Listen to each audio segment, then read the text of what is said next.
Hi guys. তো তোমরা সবাই আমাকে জানতে চেয়েছিলেন যে আমাকে লাইভে দেখাও তোমার হেয়ারের গ্রোথ কী আছে, লাইভে দেখাও, তুমি হেয়ার ট্রান্সপ্লান্ট করেছো। আমাকে এইরকম ধরনের কথাবার্তা অনেকে জিজ্ঞাসা করেছে যে তোমার এত সুন্দর হেয়ারের গ্রোথ কী করে হলো, কীভাবে হলো। তো দেখো গাইস, আমি আমার দিনের বেলা রোদের সামনে মানে আলোর মধ্যে পুরোপুরি আছি, আমার ঘরের মধ্যে, ঠিক আছে, স্ট্যান্ড ধরে আছে। তো আমার হেয়ারের তোমরা গ্রোথ তোমরা দেখতে পারো।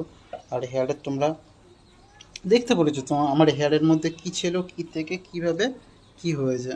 এইটাই হলো কথা। আমি এই কারণেই বলেছিলাম যে যারা যারা হেয়ার গ্রোথ করতে যারা যারা চায় তারা তারা যদি আমার সাথে যদি যোগাযোগ যদি করে দিই, তাহলে আমি তাদেরকে পার্সোনালভাবে অন্যরকমভাবে তাদেরকে গাইড করব। গাইড করার পরে তাদের হেয়ারকে গ্রোথ করার চেষ্টা করব।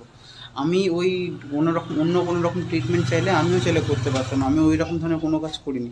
কারণ আমি এই জিনিস সমস্যাটাকে বুঝি, ভালোভাবে বুঝি বলে আমি সেই হিসাবেই বলেছিলাম যে সবাইকে তোমরা সবাই আমার সাথে যোগাযোগ করো। আমি তার জন্য অবশ্যই আমি তার জন্য একটা ফিস রেখেছিলাম, যে 500 টাকার কাছে যে আমি একটা ফিস রেখেছিলাম। যে যারা যারা, কারণ আমি বুঝি যে যাদের যাদের হেয়ার লস যাদের যাদের হয় তারাই জানে যে হেয়ার চলে গেলে কতটা পরিমাণে দুঃখ লাগে, কতটা পরিমাণে কষ্ট লাগে।